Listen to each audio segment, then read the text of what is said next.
Good morning, everyone. I'd like to call to order the Transportation Committee meeting for Friday, December 16th, 2022. As permitted by the Governor's Disaster Declaration of December 8th, 2022, the determination has been made that an in-person meeting is not practical or prudent for this committee. To ensure that the meeting is as transparent as possible, CMAP posted the meeting minutes approximately 1 week in advance. We'll provide a recording of this meeting linked on their website, and we will take all votes by roll call. I would like to remind everyone that the meeting is being recorded, and committee members, if you could just do us a favor and remember to state your name when you're making a motion or second, that would be helpful. With that, we will have Lindsay take the roll call. Okay. We will start with, is Darwin Burkhart here? Not Kevin Carrier. Present. Lynette Ciavarella. Present. Leah Mooney. Here. Jack Cruikshank. Here. Scott Hennings. Here. John Donovan. Here. Doug Ferguson. Here. Tony Griep. Jessica Hector Sue. Here. Do we have anyone from IDOT OPMP? Doug DeLilly or Mike Vanderhook?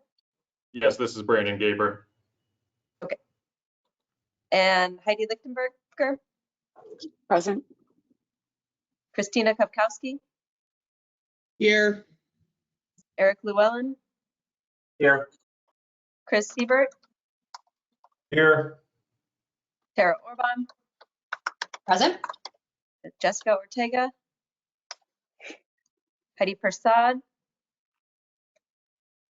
IDOT D1, is it Steve Shilkey? Here.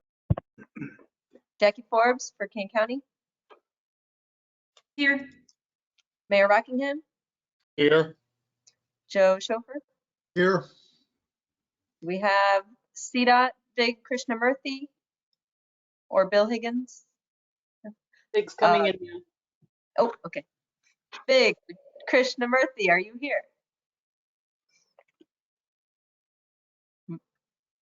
Chris Snyder? Present. Present. Thanks. Got both of you. P.S. Siraj. We have NERPC here. No. Anyone from MPC? I don't think so. Rocco? Here. Present. Great. Thank you. Thank you, Lindsay. I'm moving on to agenda changes and announcements. We do have one agenda change this morning, which is that for item 4.04, recommendations for transportation subcommittee and working groups. This one will be a discussion item only and no approvals will be required today. There are no other announcements to share on our part, but does any committee member have an announcement? No? All right, well, let's move on to 202, which is Executive Director's announcements. For this, Erin Allman will provide an update on CMAP. Up to you, Erin. Great. Happy Friday. I know that maybe you all might not be excited for snow, but my children are definitely excited for the snow that's falling right now. And, you know, honestly, I'm a winter baby, so it's not that bad. So I am happy to be here this morning. I've got a few announcements.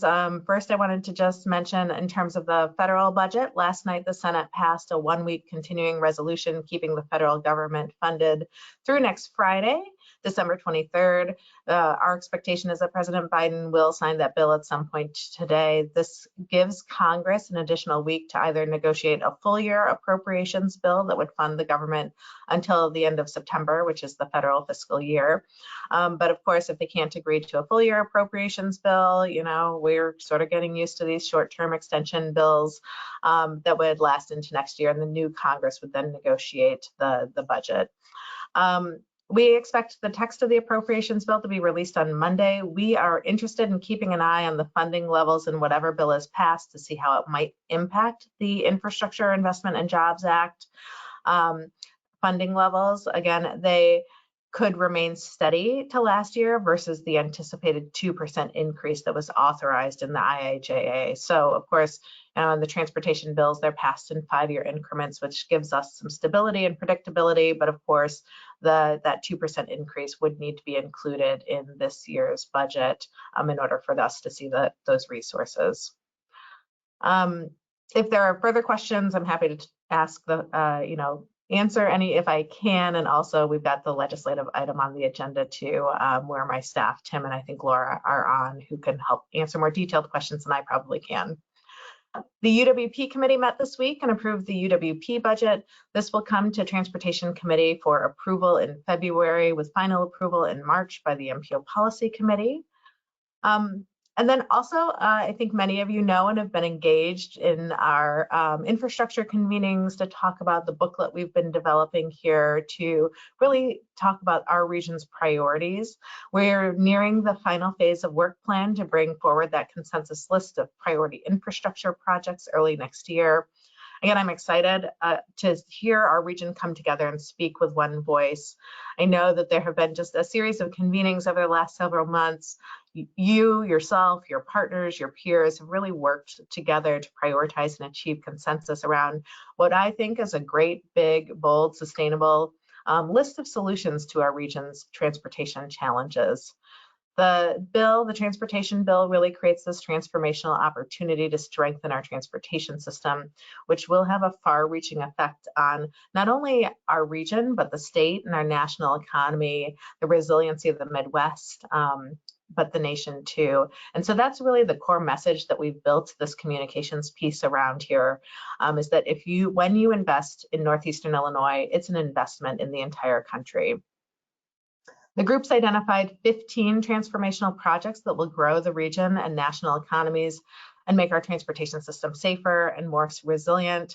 I know that we are in the final home stretch of getting feedback from you all, getting approvals for logos, but we will share this final report with you at an upcoming meeting. And once we have that, I think making sure that your elected leaders, if your agency does have lobbyists that are in DC, we'll be sharing it with industry association folks as well to make sure that our congressional delegation do have this in hand as we're pursuing these projects over the coming years here.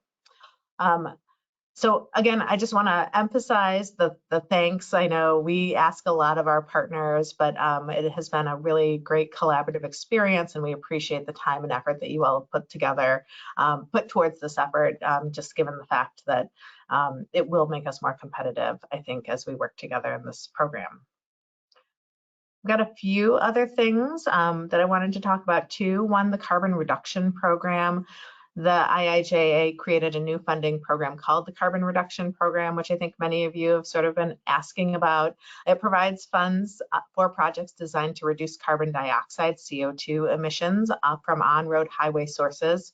In October of 2022, IDOT informed CMAP that they intend to suballocate programming authority of those carbon reduction funds to TMAs, transportation management areas, estimated at about $17 million a year. I think we're in a fortunate position that our CMAC program is pretty robust and really aligns well with IIJA's objectives for the carbon reduction program. So in the interest of putting these dollars to use in our region in the most efficient way possible, we'll be integrating these funds into our next CMAC call for projects, which will come out in January. We will include a slight modification of replacing the emissions score used in the air quality cost effectiveness score with a CO2 score. That's a mouthful, but I'm sure Doug can help us answer any questions if you have specific questions about that. But we want to continue to monitor, integrate new guidance from the federal levels and guidance from IDOT as it relates to funding beyond January's call for projects, but we want to get that money moving as quickly as possible here. On your agenda today, you'll see an update on the plan for action for regional transit, or PART. In January, we plan to launch our first steering committee meeting, which includes a diverse set of stakeholders as required by the legislation. We'll be engaging you throughout this process, as well as our other committees and our board and the MPO Policy Committee.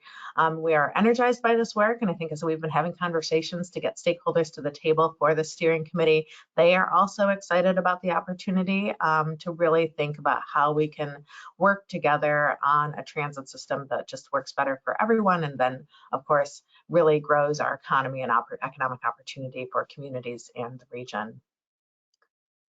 And then also on your agenda, we'll provide an update and request for your approval on the annual highway safety performance targets, which is a federal requirement to track progress towards the long-term goal of eliminating traffic fatalities and serious injuries on all public roads.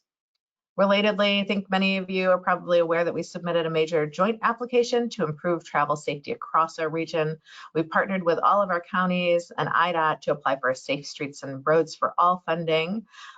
We proposed a comprehensive regional program called Safe Travel for All Roadmap, or STAR. Really getting into our acronyms here today. STAR will provide technical assistance to county partners to develop countywide safety action plans. And our goal is that those countywide action plans afford the opportunity and are written in a way such that all of our municipalities will be eligible to compete for the infrastructure funds related to Safe Roads for All, which is about $1 billion annually throughout the life of the infrastructure bill.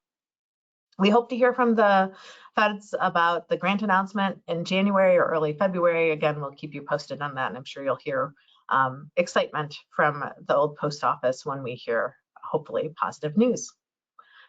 I also, just a couple other notes here for you all. Our 2022 Call for Local Technical Assistance Program. We received 64 applications from 55 applicants as part of our annual call for projects. Again, the joint program between CMAP and RTA takes place each year. Applications came from all counties across the region, but most applications were from municipalities in Cook County and Will County. Many of the applications were from our cohort 3 and 4 communities, so our communities in the highest need categories in our cohort system that we have developed. But we did receive a number of applications from cohort 1 and cohort 2 communities that we're evaluating as well. We received the greatest number of applications for bicycle and pedestrian plans, followed by pavement management plans and grant readiness. And I think a lot of our communities are trying to figure out how we can help support them pursue some of the funding that is coming out through the infrastructure bill. And then finally, today is the last day to submit nominations for the 2023 Regional Excellence Awards. This is our second year to offer this program. We would encourage you, municipal leaders, nonprofits, transportation agencies, and advocates to submit nominations for individuals or projects that prioritize equity, strengthen resiliency of our communities, and make our region more economically competitive. So as we approach the end of the year, and I think reflecting, of course, this is always a time of reflection. What did we accomplish? What have we done? I think we and you all, us together, have accomplished a lot. I'm proud to be here with you all working on a number of really important initiatives, whether it's making sure that our transit system is well funded, whether it's making sure that our roads are safe, and also just thinking about how we can help improve all of the things that we touch for the people that use the infrastructure that we work on every day. So thank you again. Working with you all is just so energizing, and I appreciate your commitment to regional issues. So look forward to working with you all next year. Thank you, Erin. Anybody have any questions or comments for Erin? No, all right, so let's go ahead and move on to approval of minutes. We have before us the draft minutes from our November 18th meeting. Can I have a motion to approve these minutes? This Motion is by, Leah. I move to. Oh, sorry. Go ahead, Rocky. I'm sorry. Motion by Leon Rocky, Mayor Rockingham. Thank you, Mayor. A motion and a I'm second. sorry, Mayor. No, that's okay. Leah, we'll take you as a second. How's that? Thank you. I would love to be a second. Thank you. Thank you. Thank you. Any questions or comments on the minutes? All right, let's go ahead and take a roll call then, Lindsay. Okay, we'll start with Kevin Carrier, Aye. Lynette Ciavarella. Aye. Leah Mooney, Aye. Jack Cruikshank, Yes. Scott Hennings, Yes. Doug Ferguson. Oh, sorry, John Donovan.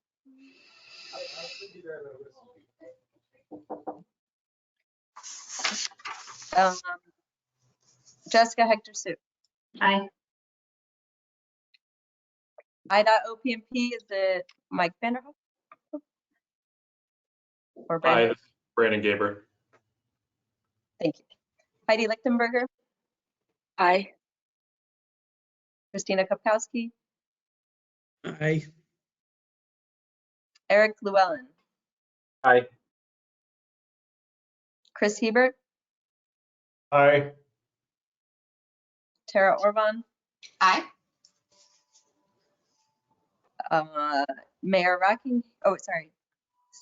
IDOT D1, is that Steve Shofsky?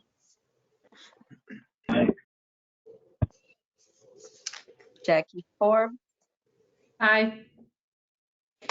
Mayor Rockingham, Aye. Joe Schofer, Aye.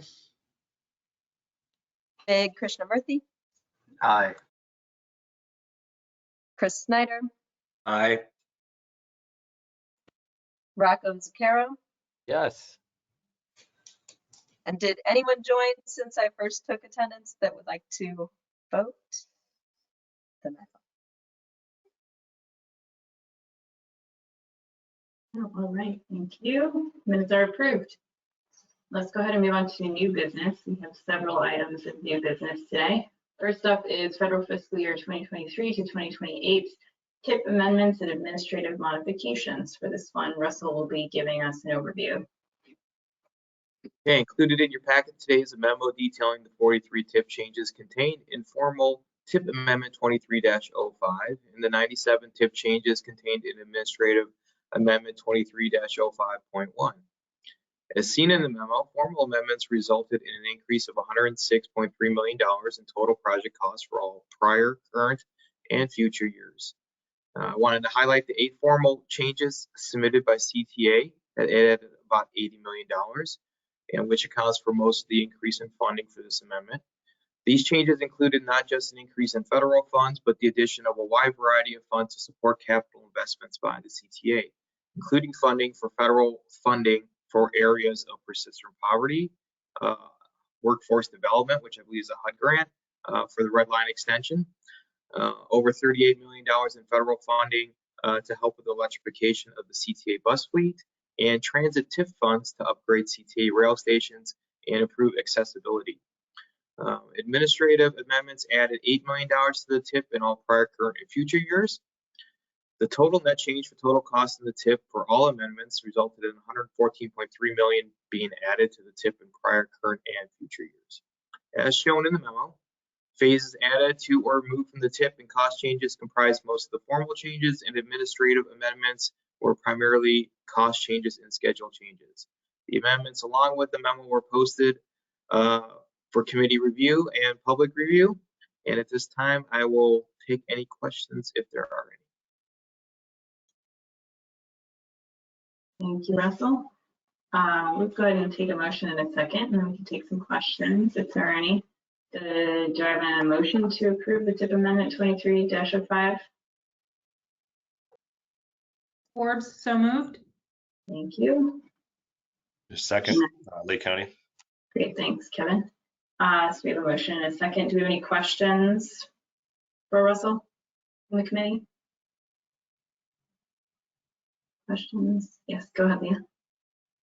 I don't have a question. I just, I wanted to just add a thought here, which is that we do have some good transit stories here in this TIP. And so there's a number of different things that were added to reflect growth in transit funding over this time period. And there are, just to kind of break it down, because the TIP is sometimes harder to interpret, but there were some specific increases, as Russell said, for bus electrification that came from the combination of the bus and bus facility state of good repair, and which was combined with the low-no emissions. And I think there is also, he had mentioned the HUD workforce grant. So that is one of the actual federal earmarks that we got for the, for specifically doing workforce development on the Red Line extension. And that'll be really focused on supplementing our workforce program that we will be doing, and I think especially on creating a barrier reduction fund for people who need support as they're engaging in training and job preparation. So that's really exciting. And then some of the local city TIF funding, it's actually not a transit TIF, it's a traditional TIF, but for stations that include accessibility project at California. It includes some work happening at the Western Brown Line station and some work happening at the 43rd Green Line station, as well as some work that's much needed on the Forest Park branch of the Blue Line, where we'll be starting phase 1 of that reconstruction. So lots of exciting stuff. And I forgot to mention the area of persistent poverty, and sorry to spend so much time on this, but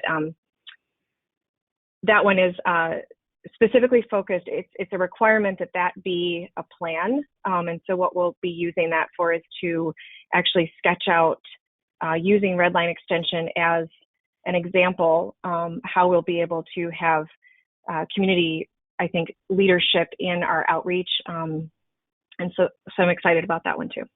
I'll leave it at that, but just wanted to expand on what Russell said, and exciting for us. Jessica? Yeah, thanks, Leah. Thanks, Leah, for highlighting all of those things. That was really helpful. Jack, go ahead. Yeah.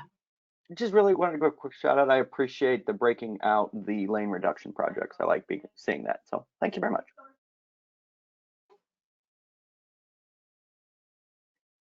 Yeah, thanks, Jack.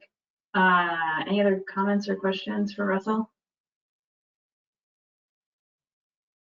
No, let's go ahead and take a vote then. Okay, we'll start with Kevin Carrier, Aye. Lynette Sierra, Aye. Leah Mooney, Aye. Jack Cruikshank. Aye. Scott Hennings. Aye. Doug Ferguson. Aye. Jessica Hector Sue. Aye. Brandon Gaber. Aye. Maggie Lichtenberger. Aye. Christina Kopkowski. Aye. Eric Llewellyn. Aye. Chris Hebert. Aye. Tara Orban. Aye. Steve Shilkey. Aye. Jackie Forbes. Aye. Mayor Rockingham. Aye. Joe Chauffeur. Aye. Big Krishnamurthy. Aye. Chris Snyder. Aye. And last but not least, Rocco Zucchero. Of course. Yes. Thank you. Love it here at the bottom.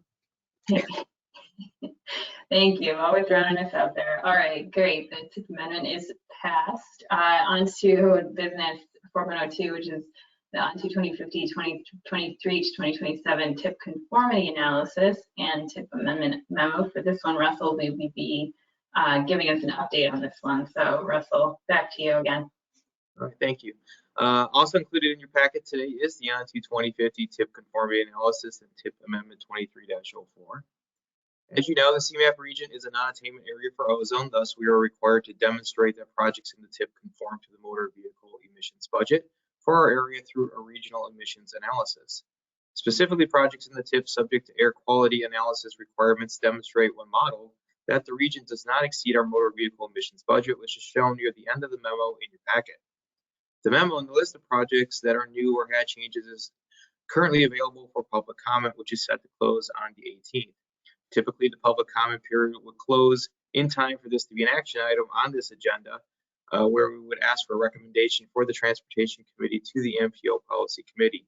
Unfortunately, the time frame between when we could start this work, which was after the October MPO Committee meeting, and have the public comment period close was too tight to meet the current deadline for this committee.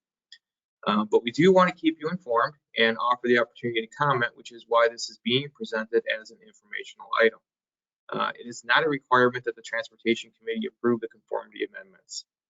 Action will be requested at the January MPO meeting. If there are any questions, I can answer them at this time.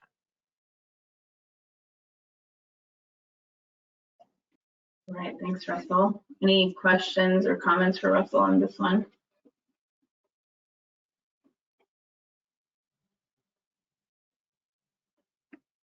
No questions or comments? All right, well, duly noted. Russell, thank you for the update and the opportunity to do that. If anybody has any additional comments for Russell after the meeting, be sure to get those to him before it goes for the MPO vote in January.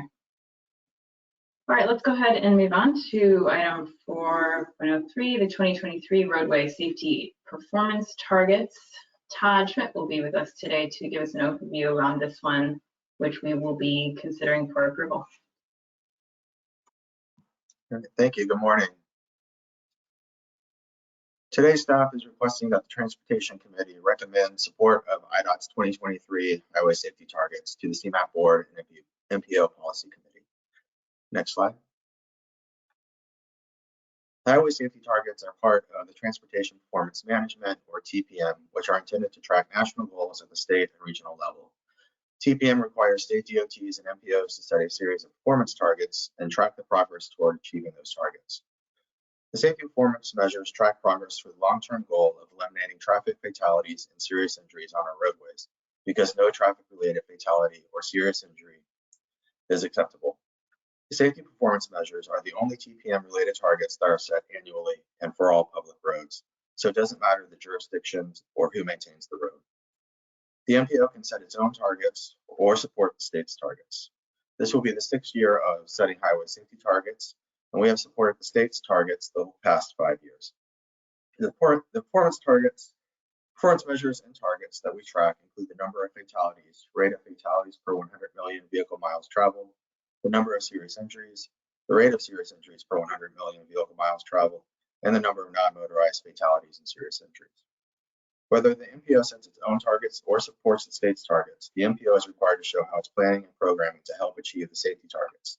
This is accomplished through integrating the safety targets into the TIP, the long-range plan, and other planning activities. Next slide. In addition, each year the FHWA performs an assessment of the state's performance and determines if the targets were met or if the state made significant progress towards meeting its targets. The 2018 and through 2020 annual performance assessment is on this slide. For the 2020 assessment, IDOT met or made significant progress on 3 of the 5 performance targets, which include the rate of fatalities and the number of serious injuries and the rate of serious injuries, and also the number of non-motorized fatalities and serious injuries. In order to be in compliance with the safety PM, the state must meet or make significant progress on 4 of the 5 performance measures. Next slide, please. The process to set the MPO safety targets start with IDOT sharing its statewide targets with CMAP and the other MPOs across the state. CMAP staff reviews the targets and develops a staff recommendation. Next, the targets and the staff recommendation are shared with the Transportation Technology and Operations Coalition, or TTOC, for discussion and review. After discussion with TTOC, the staff recommendation is brought to this committee for approval to take the CMAP board and MPO policy committee for adoption in January of 2023. Next slide. Next, I'm going to go over the safety performance measures and targets. Next slide. The graphic on this slide shows the annual and 5-year average for the number of fatalities in the state and CMAP region. The state data is in blue and the regional data is in green. Past statewide targets are the yellow diamonds. This format will be the same throughout the slides and graphics for the other measures. The number of fatalities has been increasing at an alarming rate, with a 32% increase over the 2019 numbers at the state level and a 42% increase at the regional level. IDOT's fatalities target is in bold and is 1,088.1. This represents a policy-based 2% reduction from the 2021 5-year average. IDOT sets its targets on a policy-based 2% annual reduction in the 5-year average or an ordinary least squares trend line, whichever results in a greater decrease. So if we are trending up in a certain measure, it will go with a policy-based 2% annual reduction. But if we are trending down and at a great rate, it will go with the ordinary least squares trend line. Next slide, please. This graphic shows the trend for the rate of fatalities per 100 million vehicle miles traveled. Like fatalities, the rate of fatalities has increased at a scary rate at both the state and regional level since 2019. IDOT used the policy-based 2% annual reduction in the 5-year average to set this target. This results in the most current rate of 1.097 fatalities per 100 million vehicle miles traveled to drop to 1.054, still well above pre-pandemic levels. Next slide, please.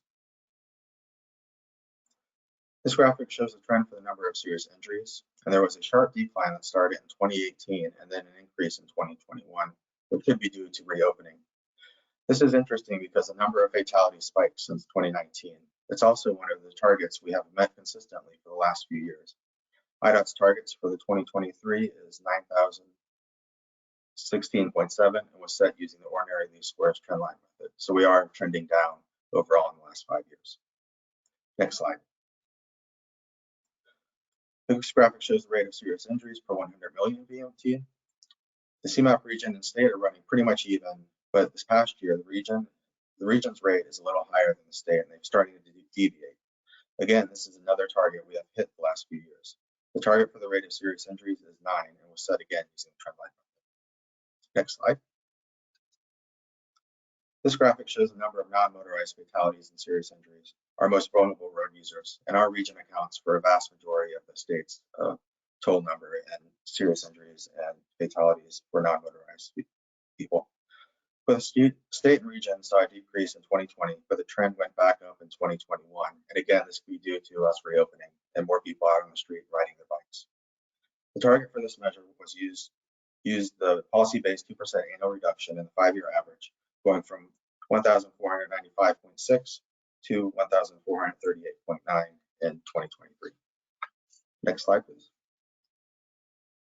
The recommendation. Next slide. Staff recommends supporting IDOT's 2023 roadway safety targets. These targets are aggressive, especially for the fatality-related targets, but this allows for state and the region to have a unified target to strive towards. To help support meeting roadway safety targets, CMAP has several ongoing safety-related initiatives. CMAP continues to take actionable steps to improve regional roadway safety. Among those activities are a new and expanded Safe and Complete Streets program, which will continue the agency's planning and policy work on traffic safety. Originally coordinate US DOT Safe Streets for All application to do safety action planning for 6 of the 7 counties in our region. As CMAP and its regional partners continue to develop actionable plans and strategies to address safety on our roadways, CMAP staff will consider best practices when studying meaningful and achievable future roadway safety targets.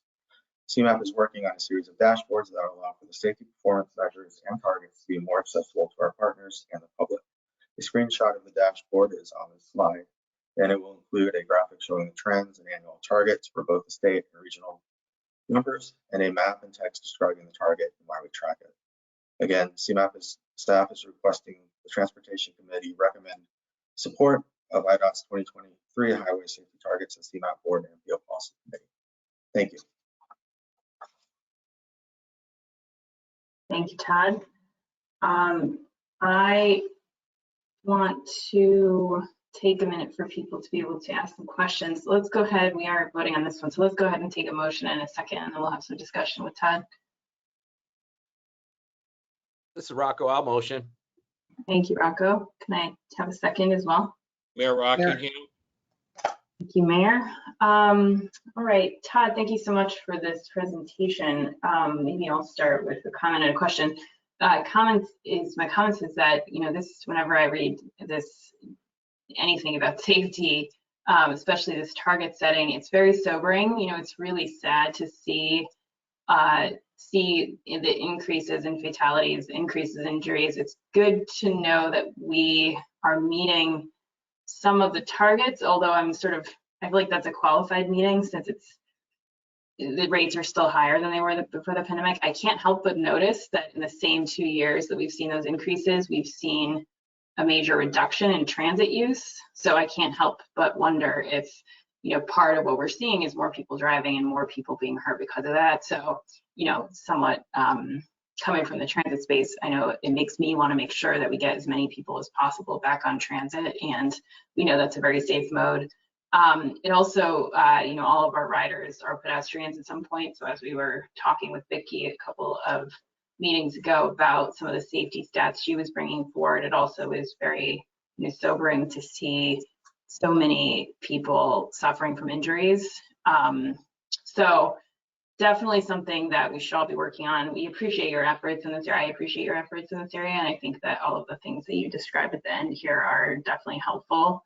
Can you talk a little bit about, I noticed in the memo, and I'd asked this question as I was reviewing it, tell us a little bit about the target setting vis-a-vis the statewide targets and CMAP targets, because I understand that you're taking a slightly different approach this time to setting targets for the region. Yeah, so for when we set targets, we can either set a regional target or support the state's targets. And if we support the state's targets, we're not actually setting a regional target, or we're not, we're not saying we're going to take a reduction in this share of the state's targets. We are just trying to support the state's targets as best we can. So we're not actually putting out a regional number, but we are supporting the state's targets. Got it. Thank you. Thank you for explaining that. That's helpful to understand and remember. Anybody else have any questions or comments for Ted? Joe Schofer, can you Go hear ahead. me? We can, yeah. I have a comment and a question. On your issue of transit riding and changes in driving, keep in mind that some of the statistics that we just saw were normalized by VMT. So the rates have not gone in the direction we would like to see. But my question is there any real connection between the programs to be implemented and the targets? That is there any reason to think that the targets are attainable and that the safety programs to be implemented will move us in the direction of achieving those targets? Yes. So for the county level safety plans that we'll be completing as part of the Safe Streets for All grant application, if we are awarded, we hope to go through the counties and help the municipalities and make those plans eligible for implementation. So a project or a safety issue or a systemic safety issue that is identified in the plan then becomes eligible for funding in the next call for the Safe Streets for All grant application. So in order to be eligible for implementation, the project has to come from a plan, and it's called a safety action plan. And the safety action plan has to have a number of strategies in it. It has to meet certain criteria to be eligible for implementation of those projects. So, hopefully using the countermeasures and the CMAPs or the we will be able to identify improvements that will help us bring these numbers down, and hopefully we'll be able to go after the federal grant money with the projects being identified in the estimates. So do the plans have in them a prediction of what the reduction is likely to be, given what we know about the crash countermeasures? So we are still developing the plans. It's not a requirement in the plan to have that, but we are still creating the regional framework for those plans. So we have yet to determine the full scope of those plans, but we hope to include the CMFs and the reductions for the improvements that we make on our roadways. What I'm concerned about, I get a little bit uneasy when we use the word hope, because I would expect that we have some capability to anticipate the outcomes of the countermeasures and the plans that we're implementing. I think you're asking a very good question, Joe. I see it as two things. Like the goals, Todd, right, for next year are set based off of the system that we have today, right? And this body, this transportation committee, we approve the TIP for federally funded projects, and each project in isolation may have, crash reduction factors and so on and so forth, right? And it's intrinsic to each project that is implemented. But this what the state puts out and what we're seeing here is much broader than what us as a transportation committee have the ability to influence, because they're statewide, right? So in us supporting the state's goals, really, I think it's representative of a commitment for continued reduction in all of these areas. But it's a really difficult topic to for us to kind of isolate, like cause and effect, given the size of our region and of the program. But I don't think it's a matter of my issue is not about the state targets, which I we could have another discussion on. But CMAP is setting its own targets. And so it would seem to me that if we're investing in programs and supporting programs, we ought to have some sense of the expected outcome of those investments in rather specific terms. I think each project individually that goes through the federal aid process addresses how safety will be improved as part of the project. So I think it's intrinsic to each project that is approved as part of the TIP. Yeah, but we're having a conversation, if I understand it, about the regional goals. And so each project is contributing to helping us to achieve the regional goals. And I'm just wondering, so do we have a reasonably specific set of expectations about how this collection of projects in the region is going to advance us to the regional goals? Well, I don't think it's just the projects that are going to get us there. I mean, there's many different ways to approach safety. And I think that's, Todd, what you were speaking to, right? Is like the Safe Travel for All roadmap. There's enforcement, there's education, like there's many different components. Like as a region, we will never move down in that direction. I think that capital projects and expenditures for which this body, this committee, works on approving the TIP, that is one of a constellation of items that can be used to improve safety in the region. And I think what CMAP is doing is working with implementing agencies to provide a toolbox of resources that can be implemented with even other dollars that don't go before this committee. I think. Do you want to? Joe, I'm just going to make an opportunity for Todd to speak on that a little bit. Todd, do you a little bit more on kind of what Tara I think was getting at, and maybe the point that you're trying to make. Todd, there was some discussion and kind of during the planning certification review about making these targets perhaps a little bit more, even more assertive and more policy sort of aspirational. And I understand that in the committee restructuring that you're proposing, which we're going to talk about as the next agenda item, you really want to continue to expand the work of the safety committee that Vicki's been convening and formalize that a bit more to probably continue having this same discussion that Joe's bringing up. Is that right? Or is the kind of question that he's bringing up something that we'll just have to wrestle with in this body exclusively?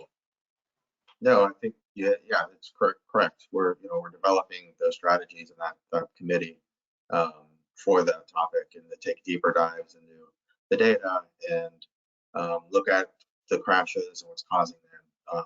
So yes, definitely will be on the committee's agenda in the future, the safety committee's agenda in the future. Jessica, this is Chris Snyder. Just a comment that might help Joe a little bit.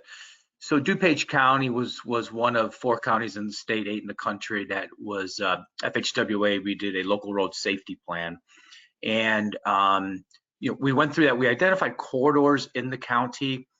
We identified specific trends, elderly drivers, speeding behavior, and they focus on systemic kind of improvements rather than project specific or location specific. The other discussion the county engineers have had, matter of fact, in a couple hours we'll be having with IDOT yet again, is the entire safety program is backward looking. The accidents that happened 3-5 years ago, because that's the currency of our data, we're trying to address the fatality or the trends 3 to 5 years ago. And we really need to start looking proactively. There's a lot of strategies out there that have been proven to work. And how do we get those, speeds, feedback signs, speed reduction, left flashing arrows, anything that works? How do we start to implement those looking forward as a safety measure, addressing the accident before it happens, as opposed to trying to go back 3 to 5 years and address that fatality? Because oftentimes there's typically not a trend. And I think that's what this local road safety plan, this Safe Streets for All is going to hopefully look at, will be that forward looking and changing the narrative from backward looking to forward looking, and strategies that will prevent future accidents as opposed to addressing the unfortunate fatal that happened years ago.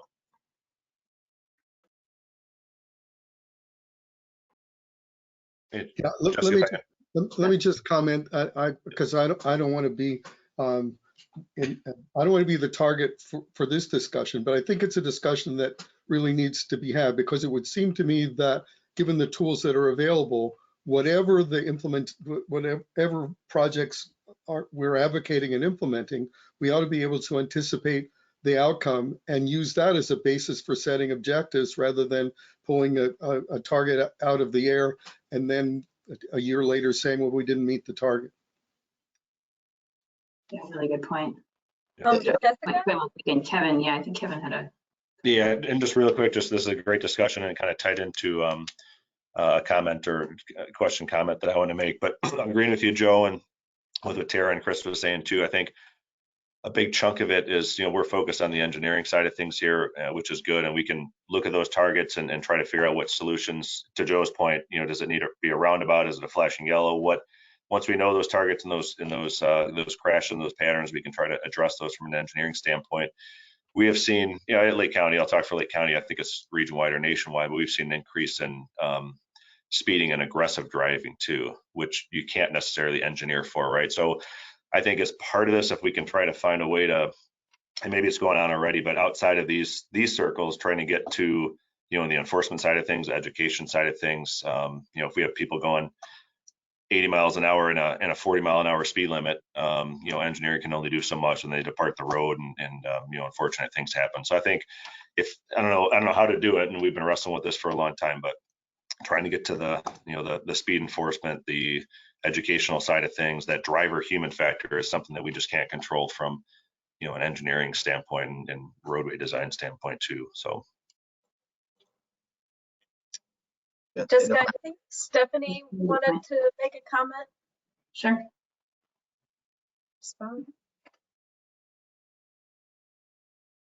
Maybe not. Good morning. Sorry, I was trying to get my buttons to work. You know how that goes. It's Friday. Good morning, everybody. So Stephanie Pfeiffer, Deputy with Planning. Joe, you bring up some great points, and Chris, and as you're saying, like, we need to shift the narratives from looking backwards to looking forward. So just for this committee to know, just one of the first steps we're going to be taking, even in anticipation of hopefully getting those SS4A grant money, is CMAP is going to be convening members of this group, the safety group that was mentioned, and really start to think about what is that framework that we're going to develop all of these safety plans under. And part of that is going to be looking at those countermeasures. And Joe, to your point, what is the effectiveness of those countermeasures, and how do we prioritize those countermeasures that have that impact? But really, until we start implementing some of those things, as Todd was saying, once we get the dollars, we're not going to know what's going to be the most effective. So I think it's about picking those right measures and then making sure we're keeping an eye on what is and is not being effective. We don't want to just start implementing things, and if there's no true progress made, that we need to try something different. So I think this is a great conversation. I really appreciate the comments we've had so far. We're looking forward to having even more of these comments as we sort of look at what our approach is going to be in developing that regional framework towards our safety efforts coordinated across the region. Thank you, Stephanie.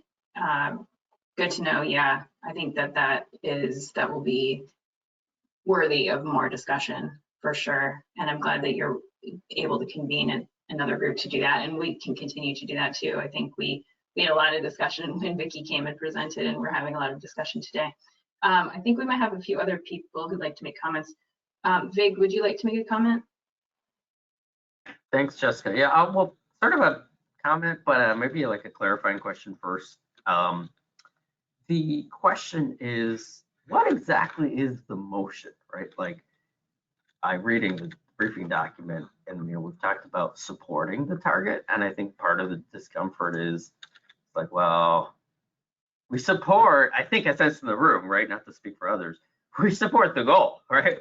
The direction of the target isn't the correct direction. It's like collective discomfort about prescribing like 1,000 and whatever versus, the ethos, goal, vision, zero. So that's my question of like, what exactly is the motion? And then the second question is the CMAP target. Are we as an MPO developing our own formal target, or are you using this adoption of the IDOT to satisfy the federal requirement to have some target? Yeah, sure. for the first question,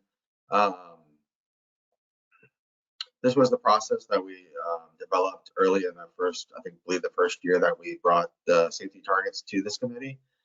So the process, as I went through earlier in the slides, we receive the targets, we come up with a staff recommendation, we present it to the operations group for discussion, and then we bring it to this committee, and then on to the CMAP board and MPO policy committee for adoption. So that's the way the process was set up. So it goes through the committee process, and we have these great conversations that we're having now. To answer your second question, as I mentioned in my presentation, we can set our own targets, or we can agree to support the state's targets. So if we agree to support the state's targets, we do not set targets. We are agreeing to help the state reach their targets. We will plan and program activities to help reach the state's targets, which are reducing, all going in the like you said, the right direction, reducing fatalities and serious injuries. So we are just agreeing to help the state achieve their targets. We are not agreeing to any share. So downstate might have a really big drop in the number of fatalities and serious injuries for some reason, and the state makes their targets, and we don't for some reason. But we are trying we are planning and programming to help the state achieve their targets. I hope that helped a little bit. So if you don't mind, I'll be brief and a follow-up. So I think my comment would be like, perhaps the motion should be like to support, meet, and exceed that target, right? Like this is more a statement of intention rather than saying like, yeah, we support the target. 1,088 sounds good. I think we're like, yes, and perhaps is what is necessary. Yeah, and this goes back to Joe's comment. Understanding when we set these targets, how are we actually going to get there? That's an important part of this, and we hope to, through our new program, come up with some answers on how are we going to get there. Because right now, the policy-based 2% reduction is exactly what you said. It's a number that's going down that we just support, but we don't have any. We have some information on how the state's planning to go there through their strategic highway safety plan, but we don't have a list of the projects and the crash modification factors to see how effective their program is. So that's something that we'll be working on in the future as part of this new program.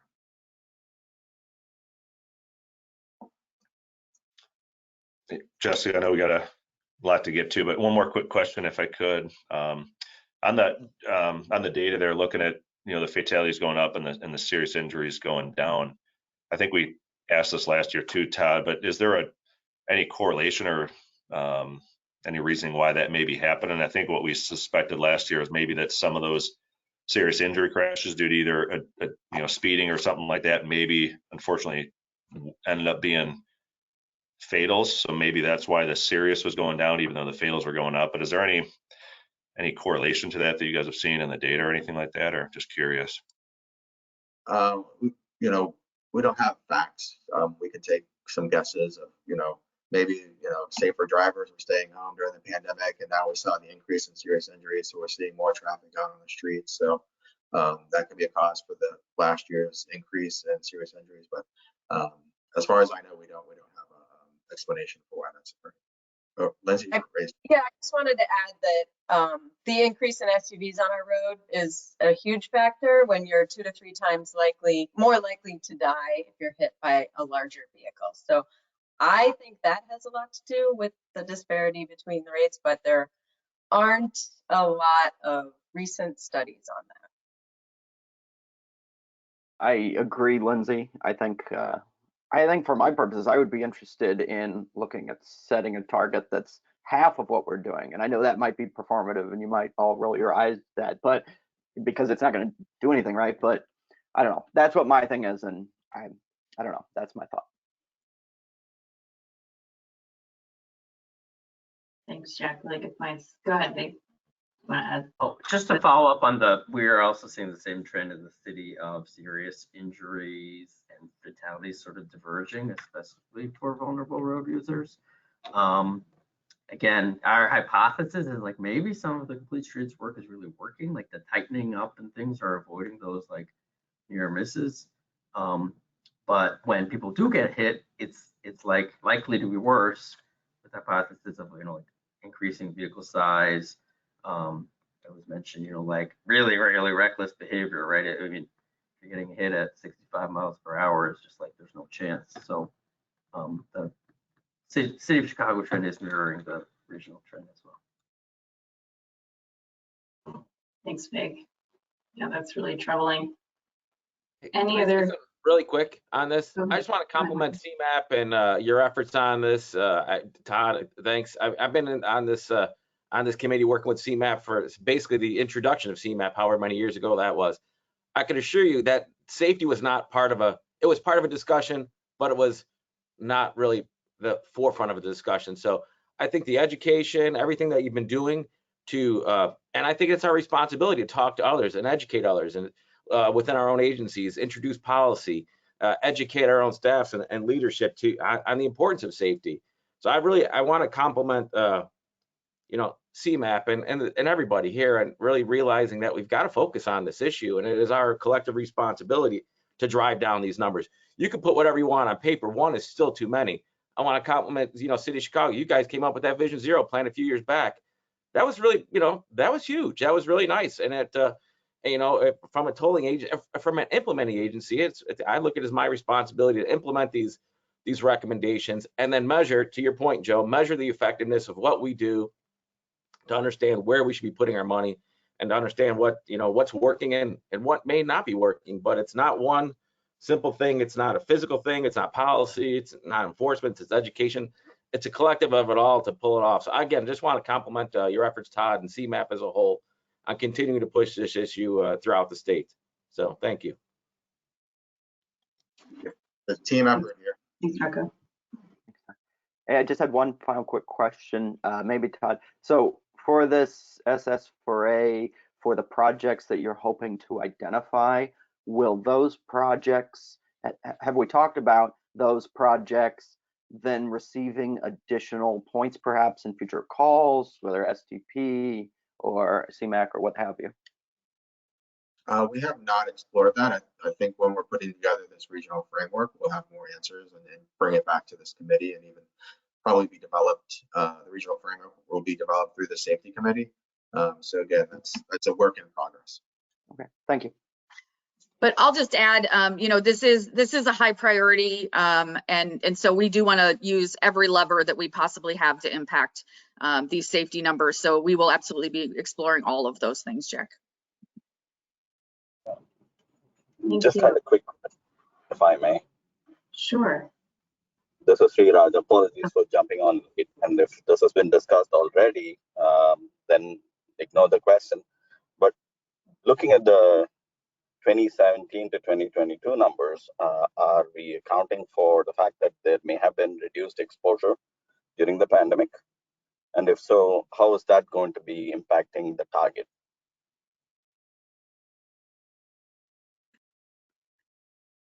Can you repeat? Sorry, Dr. Sriraj, can you repeat the question? We were saying the exposure. The question, we are looking at the 5-year average, 2017 to 2022, correct? Yes. And 2020 and 21 may have been anomalies with respect to the pandemic and the number of vehicles on the road. So that may have contributed to a reduction in crashes and fatalities. That may have trended upward or been the same if those years were not taken into account. So just questioning whether the target for 2023 is rooted in reason, given the anomalies of 2020 and 2021. Yeah, and that's why we use the 5-year average, is to help smooth out the huge, just big jumps in the data. Unfortunately, the number of fatalities have shot up at an alarming rate. So, we beginning of the pandemic, we thought those numbers would go down. Unfortunately, they went up because of reckless driving went up, speeding went up. But we have, the law is we use the 5-year average, so we'll have to continue to use those annual numbers until they kind of fall off or they go down. Okay. Thanks, Todd. Okay, any other comments or questions? All right, so we have a motion. We have a motion on the table already to approve the CMAP's support of meeting and hopefully exceeding the state's targets. Can we go ahead and take So roll call vote, Lindsay. Sure, I like the addition of exceeding. So we'll start with Kevin Carrier, Aye. Lynette Ciavarella, Aye. Liam Mooney, Aye. Jack Cruikshank, Yes. Scott Hennings, Aye. Doug Ferguson, Aye. Jessica Hector Sue, Aye. Brandon Gerber, Aye. Heidi Lichtenberger, Aye. Christina Kopkowski, Aye. Eric Llewellyn, Chris Hebert, Aye. Tara Orban, Aye. Mayor Rockingham. Aye. I'm going to jump back up. Steve Shilkey, Aye. Jackie Forbes, Aye. Joe Chauffeur, Aye. Big Krishnamurthy. Aye. I think Chris had to leave, so P.S. Siraj, Aye. and Rocco Zucchero. Yes. Thank you. Thank you. The motion carries. Let's move on to item 4.4, which is recommendations for transportation subcommittees and working groups. Just a reminder that, as I said at the beginning of the meeting, this one we're actually going to take as a discussion item and we will not be asking for approval. But we have Alex here to give us an update on a new timeline and some new suggestions based on our discussion last time. So Alex, off to you. Thank you, Jessica. Good morning, everyone. Next slide, please. So as I had mentioned in the previous Transportation Committee meeting, we've been reviewing the transportation subcommittees and working groups and doing some research to potentially realign the work that we're doing to better accommodate a lot of the new influx of federal funding through the Infrastructure Investment and Jobs Act, IIJA, as well as thinking to the future with the potential for changes to the Open Meetings Act disaster-related disaster declarations, which we think might not go on forever. So we have been continuing to review some of the recommendations and weigh different scenarios. And based on the feedback that I received in the November meeting and some of the individual feedback, mostly through email that I received from many members, I've put together a revised proposal for how we can continue to review and update and realign these subcommittees and working groups. I'm going to go to the next slide, please. So what I'm proposing, putting on my transportation engineer hat, is a two-phased approach. I heard pretty loud and clear that I think one of the most engaging and interesting things in the committee discussion in November were the different elements that had arisen when we did the national scan of other MPOs and kind of their funding structures, and their committee structures, and their sub-allocations. So what we'd like to do is take a deeper dive into that research and actually facilitate some peer exchanges with other MPOs. So what we're proposing is that we actually have some of the members of these MPOs across the country come and present to either the Transportation Committee or the smaller advisory group, depending on interest and how much the Transportation Committee would like to be involved in this project. We'd like to set up these peer exchanges in the first half of next year and really, learn what the national best practices are. Think about what works well for other MPOs, especially with a lot of this new funding coming through, and with new priorities related to safety, thinking about the discussion that you all just had. So what I'm proposing for this two-phased approach is that we have that peer exchange with other MPOs and have that kind of take place through the first and second quarters of 2023 and inform some recommendations that we take into effect, that we incorporate later in 2023 that would go into effect in 2024. So this is essentially not too different from the process that I described in the last meeting, but I'm stretching it out so that the changes would go into effect in the calendar year of 2024 as opposed to the fiscal year of 2024. Some of the things that we thought we could do immediately to keep the work moving and to continue to, professionalize and improve our work here at CMAP and for the region is to convene that working group to coordinate on IIJA projects and make sure that we're really staying competitive when it comes to applying for those grants as a region. So that group's actually going to go ahead and begin meeting early next year. I also could propose that we add a standing item to the Transportation Committee agendas so that we can coordinate better with working groups. We could have various relevant parties report on working group activities or specific deliverables just to make sure the Transportation Committee is aware of what's happening with the working groups as they continue to work more deeply on some of these issues.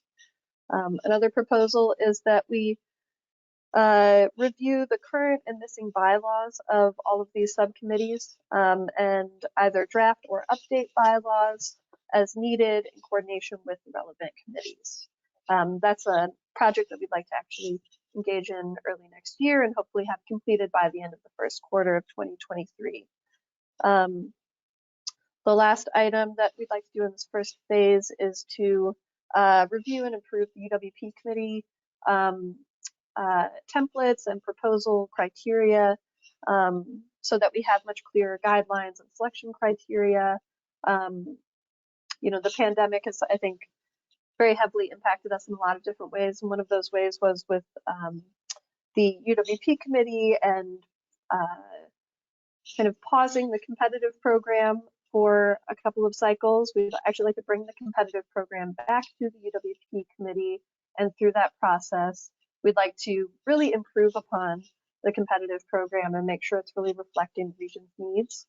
So we're going to be also reviewing that and making sure that we have a really strong core and competitive program with really helpful documentation and, as I mentioned, committee bylaws.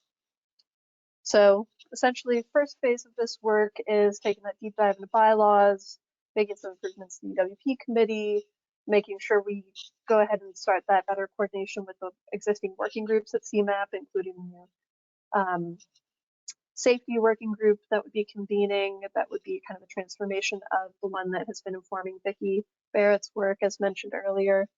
And then phase 2 will be that deeper dive into some of what we've learned from the peer exchanges with other MPOs and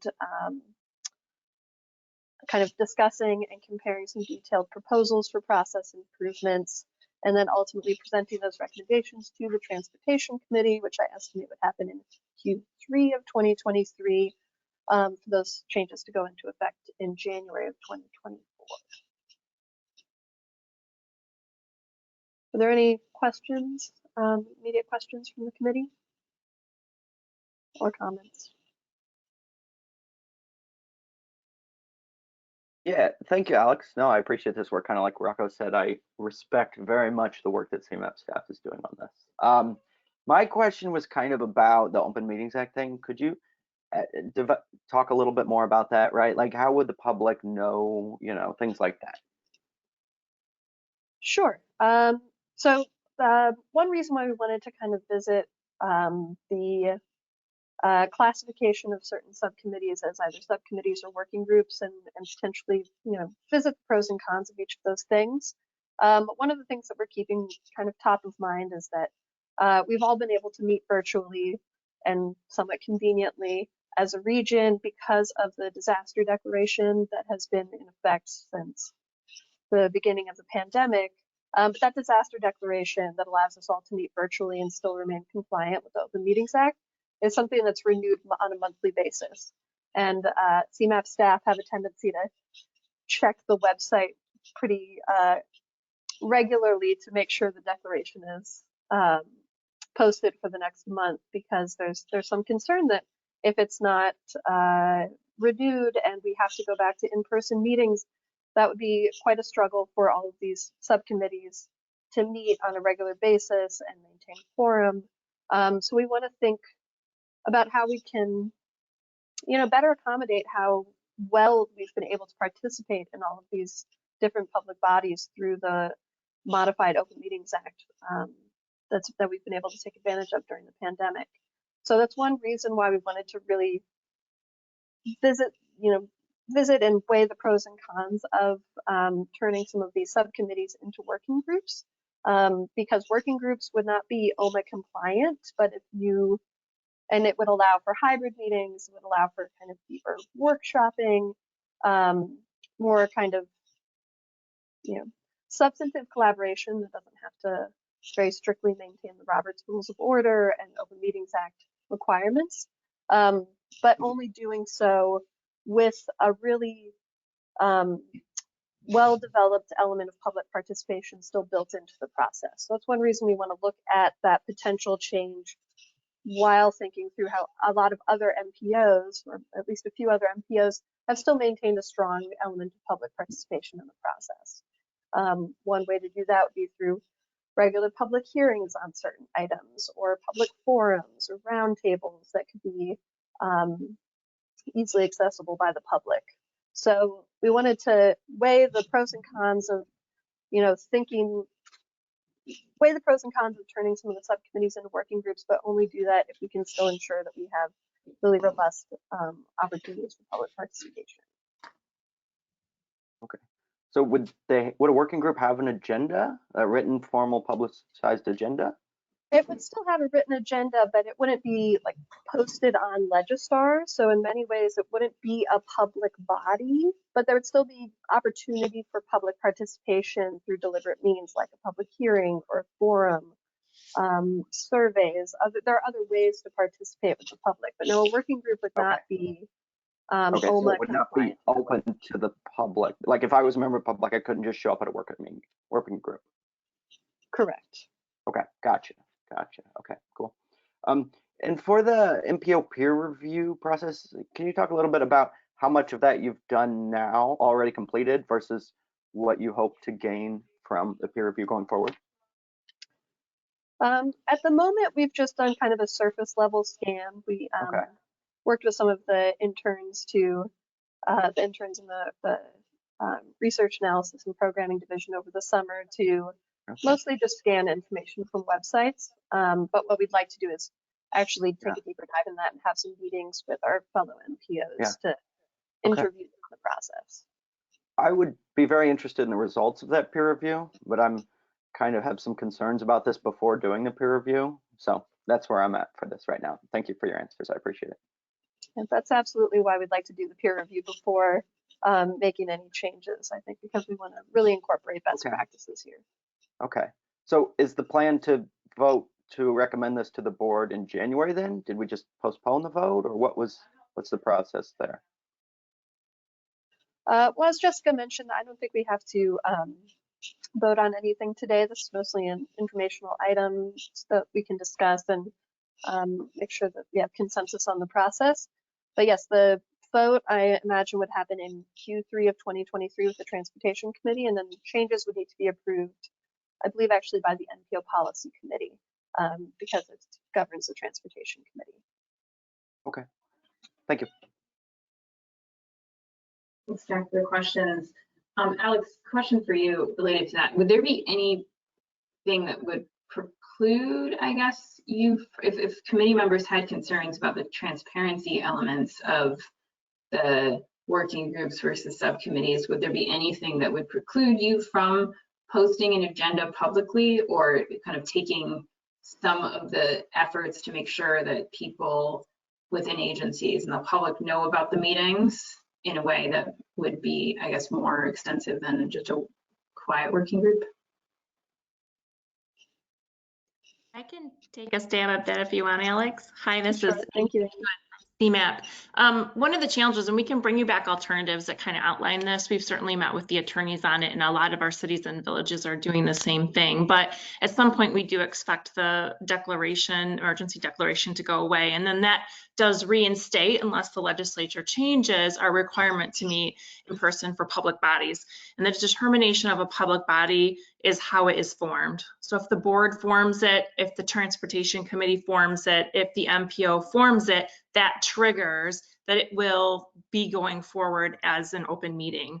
If you guys want to get together and talk about anything, let's say you want a small group to research what other jurisdictions are doing about safety, that's what we term a working group. Like, go research safety and then come back to TC or come back to MPO and say, hey, we spent 6 months researching what other communities are doing on safety. Here's their targets, here's their accomplishments, and then the responsibility for making decisions and any money that's spent, any changes in your policy would go and have to be affected by one of your open meeting entities like TC or policy. So it's the use of working groups to research, convene, talk, discuss, share ideas, but then you always have to elevate that to a body that is an open meeting if you're going to make a decision. And so it's trying to balance, I guess, the positivity of being able to meet remotely, because it does take a long time for you guys to travel in and meet in person at CMAP as an example, versus maintaining transparency for the public.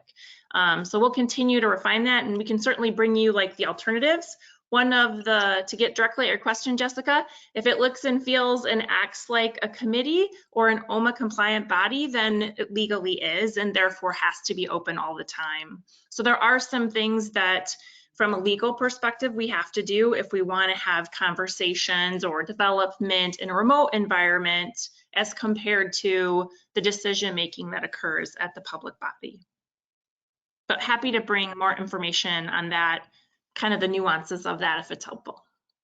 Yeah, thank you, Amy. I appreciate that. Yeah, I was more responding to kind of, we all track with you on the idea of the meetings that are not required to be OMA compliant, not basically being able to meet remotely even after the emergency declaration passes. I think what I was kind of responding to is Jack's thoughts about, how will you notify people that the working groups exist? And is there anything that would preclude you from making public notice about those, even if they are a working group and not a subcommittee or a committee? Yeah, that's the part. If we treat them just like a committee, then they are a committee, like from a legal perspective. So you do have to kind of define them. And again, the making sure that there's opportunity for seeing the work is really where you elevate it then to the public body, at least. Yeah. No, I appreciate that. And I fully understand what you're talking about the need for hybrid, right? I used to live in Joliet as the Will County PL. I would come in. That's a long trip, right? I get that. Is there an opportunity here where we pursue speaking with CMAP's legislative staff to ask about what potential changes we might be able to recommend advocacy for allowing more hybrid going forward? Are there efforts about that? Because I'm all for hybrid, right? I want to be very clear. I'm not trying to get everybody in the office every day, right? But I don't know. I just have concerns about the transparency of it if we do go to the working groups. We certainly have shared some thoughts with our team members, and the legislature has had discussions, but I'll probably the best thing for us to do is see if we can keep our ears open. IML, the Illinois Municipal League, as well as the Mayor's Caucus are all also following this because it impacts every municipality and public body in the state. So we can do some more asking around and certainly come back with whatever we hear. Thank you very much. Thanks, Amy. I see some others have comments or questions. Leah, go ahead. Thanks, Jessica. I think I appreciate, first of all, that CMAP is sort of lengthening the conversation and allowing us to have a better understanding. So thank you for that. And I had a specific question, like a for example, that would help me understand. And thinking about the CMAC Project Selection Committee, I know that right now they're a full committee. They meet, you can attend and listen in, and their actions result in a recommendation. And once that recommendation is made, it goes to Transportation Committee, but there isn't typically a debating in Transportation Committee if the Selection Committee made the right decision. That's sort of typically that decision has been made. So I'm wondering if it's reasonable to ask at this stage, and if it's not, let me know, but whether that could be sort of expanded upon as an example for how that would change, how that process would change if it were a working group instead of a full committee. Yeah, thank you for that question, Leah. I think that's exactly why we do want to do some really detailed research on these various alternatives, because we do want to put together examples of how this would move forward, how it would get discussed in TC if these do turn into working groups, and also thinking about impacts on committee calendars, for example. If we have to leave more time in the Transportation Committee to have a discussion of items that are recommended by a working group as opposed to a project selection committee. So it is premature to address that now, but that's exactly why we wanted to stretch out this process and do more research and really put together some very clear scenarios for those different alternatives. Thanks, Alex. That's helpful. And I'll look forward to talking more about that when you guys do have it. So thanks. Yeah, I would be interested in talking more at TC about that, right? I realize we don't want a 5-hour meeting, but that's what we're here for, isn't it, right? To talk about these things. I don't know. That's all. Thank you very much. I appreciate your work on this. Thanks, Jack. Thanks, Leah, too, for that question, and Alex for the response. Do we have other questions or comments for Alex? I did also have one follow-up question to pose to the group in order to gauge how we'd like to do the peer engagement with the MPOs next year. Would the entire Transportation Committee like to participate in some of those peer exchanges and potentially have a member of a fellow MPO come and present to this committee? Or would the preference be that we continue to convene a smaller advisory group for those discussions?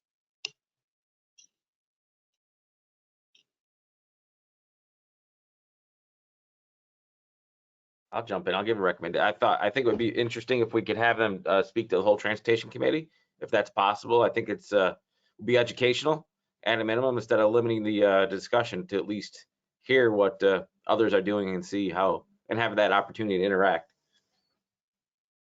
Yeah, I would support both happening. Yeah, both.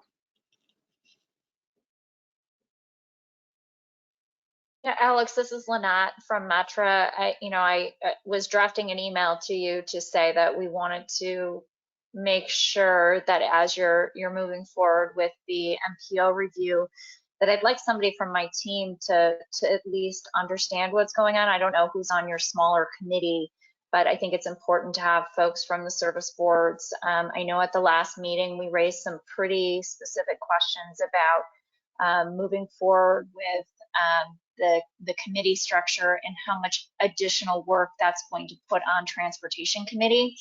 And I think from the transit perspective, I'll speak from Metra, but I think we have some concerns. So, it can be to the full committee if that is what the folks here want. I'd be more than happy to participate in that, or maybe it's a subset. But I'd like to throw Metra's name in that review, because I'm definitely interested in hearing what is done in the other regions. And again, it's just the kind of the process and how the process moves forward for some of these major dollars that we need to make sure that things are happening, like the tip we had today, right? Like UWP, like CMAP. There's a lot of these committees that we're talking about making changes to. I just want to make sure that we all understand the repercussions and what there's one thing about what happens at transportation, but there's another thing that happens to everybody who's behind us and doing all of that other work. Yes, thank you for that comment, Lynette. That's an excellent point. And you can make sure that Metra is involved in this work moving forward.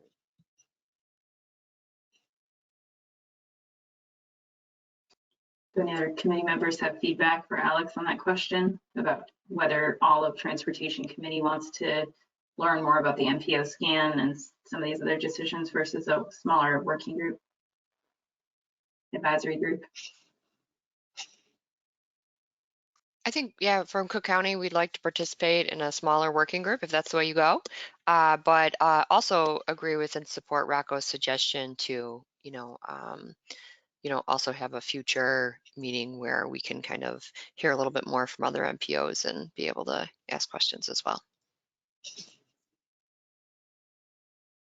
I would add from CTA's perspective, it would be great to have a little bit of both. I think Transportation Committee at this point doesn't meet frequently enough to move it at the pace that you'll want to move it in terms of developing a recommendation. So a working group might be just necessary, practical reality. We'd be happy to participate in that. Maybe your working group will have everybody on Transportation Committee or a representative from all of us, but so be it. You'll get more of our time. And if there are sort of maybe either the working group would report back to TC, or even having, I think the idea of having some other MPOs come and talk to us is really interesting. So I'm personally interested to hear about that, especially because it's something that I don't feel like I have time to independently research as much, but I would really be interested to hear about. So it's helpful in grounding. Okay, thank you. Thank you so much for this feedback. All right. Anything else from you, Alex, or anything else from the committee on this subject? I appreciate all your thoughts, and feel free to continue to call or email if you have any specific questions or want to be more involved in the process. I appreciate feedback at all times, so thank you. I agree. Okay, let's go ahead and move on to agenda item 405, Plan of Action for Regional Transit. For this one, Laura will be giving an update on the project. Great. I think I am with you. Hello, good morning. I am making good on my threat to come to each of the TC meetings to talk to you guys about this. So here I am. I want to give you an update, and I know you're talking calendars next, but knowing that you're not meeting in January, I'm going to try to take you as far as I can through what is going to happen through January as well today. So next slide. Just a little bit of a reminder of the mandate that we have been given by the General Assembly to look at the transit system's long-term financial viability, again, with the lens of this being a full, comprehensive, coordinated system and the rider experience of safety, security, cleanliness, and efficiency and land use. So again, a big, broad mandate. We need to think about racial equity, climate change, economic development, and build off of RTA's strategic plan in this effort. And specifically, the legislation asks us to look at the recovery ratio, sales tax formula, governance structures, regional fare systems, and anything else we deem appropriate to talk about. So with that broad mandate, we have been spending a lot of time scoping and spending time putting structure together for this over the course of the last few months, and are moving forward piece by piece. So I just want to again talk a little bit, next slide, about the roles and responsibilities. As we talked about last time, I just want to make sure everyone is clear that while staff and our consultants are going to be working to pull together information, look at best practices, write white papers, that information will go to the steering committee as well as to the transportation committee. So the steering committee will take a look at those, provide input. We'll have co-chairs, which I'll talk a little bit about today, that can not only help us and the steering committee focus and look at different opportunities, but also can be interacting with you or the board and MPO as necessary in order to bring some of the explanation or thought process of the steering committee to this body as well. But then we'll be bringing all of those recommendations and supporting materials to TC, and then again on up to board and policy committee. Next slide. So since the last time we met, we have been able to confirm the co-chairs for the steering committee. As we talked about, we're setting the steering committee up into 3 groups of the system we want, how to pay for it, and how to implement it. We feel like that those are the right kind of buckets for the things that the legislator asked us to look at. For the system we want, we're not looking at this as like, where do we start from here? What do we want the transit system to be? RTA has done a significant amount of work and public engagement already in that process, but there are some things that we do want to narrow in and see if we can move forward. And so Jackie Grimshaw and Amy Rennell are going to chair that sub-working group. On the how to pay for it, Derek Douglas from the Civic Committee and the Commercial Club, as well as just recently former board chair from DuPage County, Dan Cronin, has agreed to co-chair that group. And then on how to implement it, again, all of you know Randy and his role at IDOT, and then previously here at CMAP, and then Carol Brown, who was a former CTA board chair, now at PNC Bank. So those are going to be our co-chairs. We are almost final with the full steering committee list of members, and we will share that with you shortly. Next slide.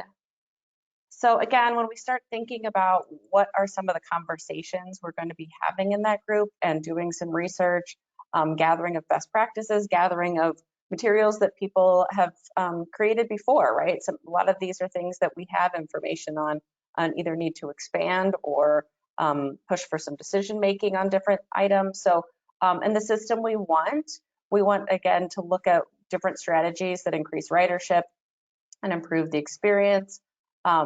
That's, you know, in the regional rail, better bus service, fare integration, TOD, ADA accessibility, and then again, user safety and security. And the how to pay for it, we're talking about evaluating existing and new revenue sources, and then what other cost reduction levers we can look at, especially, you know, the tolling, VMT, congestion pricing, and then the cost efficiencies is something we'll be discussing closely with the service boards. And how to implement it as against governance structures and ways to advance any of the strategies that we were talking about in the system we want, or the how to pay for it. So this is how we're kind of structuring our work. I think the other thing to note is we do have some consultant services that are going to be helping us. So HNTB is going to be doing some work in the scope of the system we want. SB Friedman is going to be helping us do some answer some questions in the how to pay for it. And then we're excited that the ENO Center for Transportation is partnering with us on the how to implement it. They have done work in governance in this area. They have done best practice work in other regions. And so they will be here, and you may have some intersection in interviews, or your organizations will, as ENO comes to work with us on this process. So don't want it to be a surprise that you may see and intersect with any of those consultants through the CMAP staff. And then I'll move on to committee and board. I just wanted to note again, I showed this last month about coming to transportation every month, like I said, but it will also be noted in your next agenda item that there are some months you don't have meetings. I just want to note there's a possibility we may need to talk to you guys in May or August. I'm hopeful we'll be moving things as fast as possible in the first half of the year, but as we get close to that point in time where we need to be taking things to MPO, we want to make sure that we're communicating with all of you before those times. So there may be moments where we need to either reach out or have some targeted discussions about those recommendations in order to move things forward and make sure that we're having those conversations with each of you. Next slide. The other thing I wanted to talk about was our public engagement and outreach for this. It is going to be a strategic and targeted outreach, you know, unlike 2050 where we want to talk to everybody all of the time, unlike the strategic plan that RTA has just completed. We really don't need to start from scratch, nor do we have the time, but we also want to make sure that we have the best input from the public and the writers. So again, we'll be building off of RTA's strategic plan and leveraging RTA's strategic plan work. And so we're partnering with them. I know we've talked to CTA and IDOT, continue those conversations based of other ridership surveys or other surveys any of our partners are doing, utilizing that information. So again, we're not trying to start from scratch or reduce something to be redundant that other people are doing. However, we do have a public survey of our own going out in January where there's some questions about this included. We do plan on having focus groups on different topical areas, stakeholder convenings, and then lots of public communications. We also think that, and you all know this, that it's a very complicated system. And so trying to utilize some of our stakeholder networks will make sure that we have presentation materials available for them as they continue to outreach to their own organizations and memberships. And then next slide. Next steps, right? Again, trying to take us from here into your February meeting. We presented at the RTA board this week. We will have the first steering committee in mid-January. At that time, we'll publicize that we're starting this work so that people understand that why we're having these conversations and what we're doing. Our public survey will go out. We're going to continue to have one-on-one meetings. We just started with our board members and some of the MPO members. So either you or your organization will be making sure that we meet with you individually so that we can hear your thoughts, concerns, and have some discussions about this as well. And then staff is already starting to draft different white papers or research, again, best practices on some of the topical issues we'll be facing. So that is in the works, and we'll be bringing that to you in February. And then I think the last slide, again, is just the contact information for all of us on the teams. Again, you have an executive level person on each of the working groups. So myself, Amy, and Bill Barnes are all going to be participating in one of the working groups. And then myself, Elizabeth, and Daniel are really kind of overseeing the entire project process. So any of us are available to answer questions. And I look forward to having more conversations and happy to answer any questions.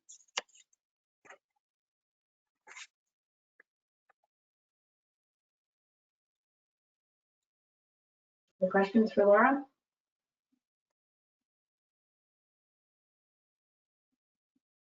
Great. Well, Hey, in Laura, that case, yeah, go ahead. I was trying to hit the mute button, it was buried in there. Any chance you could get this, I don't want to say the presentation, at least to understand the membership and the effort that's going on? I know you're going to provide some information, but I think it would be helpful because I'd like to again educate upwards on what's happening. Absolutely. I think before end of year we can probably share that membership list, and just a ask that we don't make it public yet until we could do that. But as soon as we have confirmed it, we will provide it publicly. Grazie. It's quite a list. It's exciting. Mm-hmm. Thanks. Laura, I have the what's same your- question, Laura. So whenever you're able to share it, sorry. Yeah. No, that's the thing. I like we always want to do, right? We're getting everything public at the same time, so I want to make sure we do that mindfully. What's your timeline or deadline in this again? Sorry. I missed it. So yes, no, by all means. I think I didn't throw up the timeline slide. So January of 2024, by law, we have to submit the report to the General Assembly and Governor. And so we are actually working towards having the recommendations approved at the joint board and MPO meeting in October, so that we can make any adjustments needed at that point. But that is what we are trying to hit, is that deadline of October, so that we could then make sure we hit the January timeline.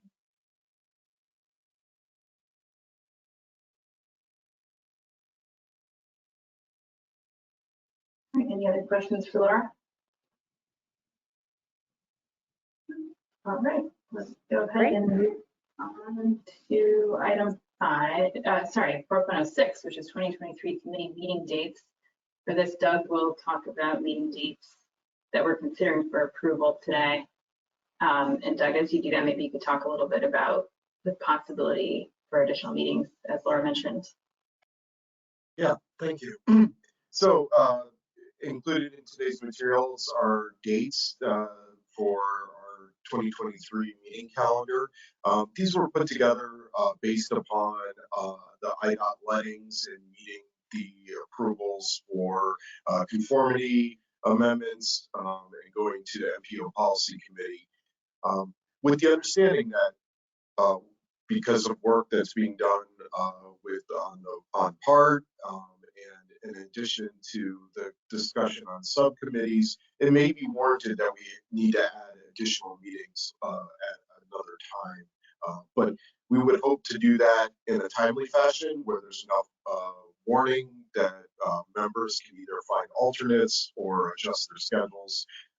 But we wanted to get these dates out there as the approved dates with the understanding that we may need to add additional meetings.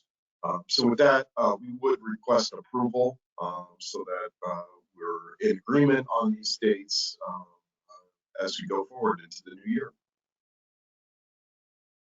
Thanks, Doug. I'll go ahead and take a motion to approve these meeting dates. Motion on Lake County. Thank you, Kevin. Second, Cook County. Thank you, Tara. Any questions for Doug or comments on the set of dates here or the possibility of additional meetings before we go ahead and take a roll call?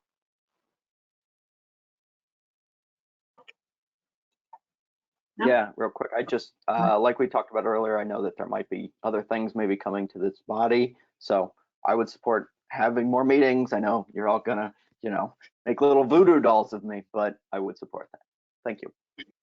Okay, good to know. Doug, if you do call additional meetings, can you just tell the committee a little bit about what the process is for that? Yeah, so we would, try to figure out what that potential meeting date is.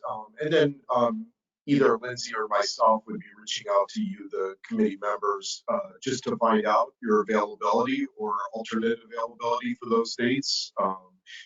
So we would do it through email and just try to make sure that we had enough individuals that we would have quorum.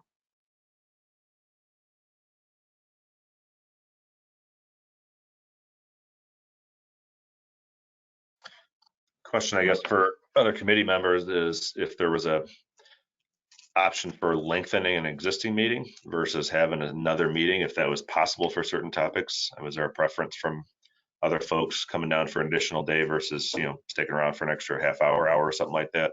I know for us, traveling in, especially if they go to in-person at some point, if we can stick on a meeting or stay down in Chicago a little bit longer versus coming down for another day would be beneficial, but just curious to see what others would maybe think on that. Yeah, thanks, Kevin.